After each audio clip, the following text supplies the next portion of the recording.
Thoughts on Sanko open marriage? Actually, I can't blame her. Her husband is a nerd. Well, there we go. Here's my take on the Laura Sanko open relationship thing. She's a good-looking woman, a very good-looking woman with a good body. She had her fucking chance to be a whore. She's 40. Be committed in a fucking relationship so your kids can look up to you as a mother and father and see a true example of a strong heterosexual bond and they don't end up fucking gay. Okay? So, Laura Sanko, you had 10 whole years, 12 years of 18 to 30 to be a whore. Why are you doing it now at 40? Get a grip of yourself. Sexist guru. I mean the same thing for a man as well. Same thing for a man. If you're 40 and you're a man and you need an open relationship, get a fucking grip of yourself, okay? You had your chance, okay? You were young, you're 18 to 25, 18 to 30.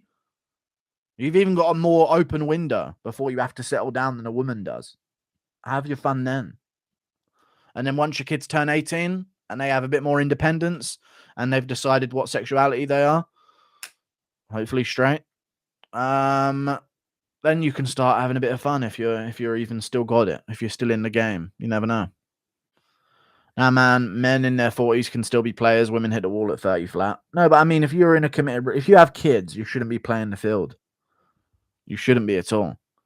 Because although it'd be cool for a son to look up to a father who's still got it and still gets a bunch of women, like, it's not good for them to grow up in that environment, especially if you have a daughter. You don't want to have a daughter growing up with like a player of a dad, because then she'll grow up a whore. Best thing to do is have a committed, loving relationship whilst your children are developing and going through puberty. And then your daughter won't be a whore and your son will remain straight. That's the best thing to do.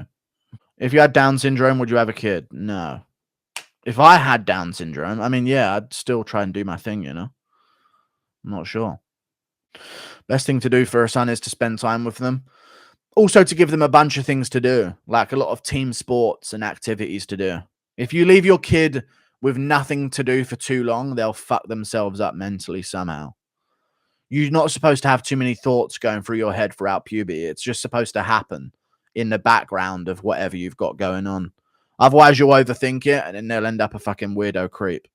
That's why school's pretty good, you know? Get them in school, focusing on their fucking GCSEs or their exams and shit like that. Give them a bunch of extracurricular activities, football, martial arts, do this, do that, do this. Oh, I've done through puberty and I'm straight. Oh, well, wow. Well, there we go.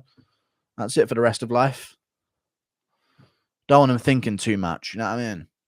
At their computer all day long when they're like 14, 13, 12, 11. You know what I mean? What's your limit for your girl's body count? I don't even know, dude. I don't know.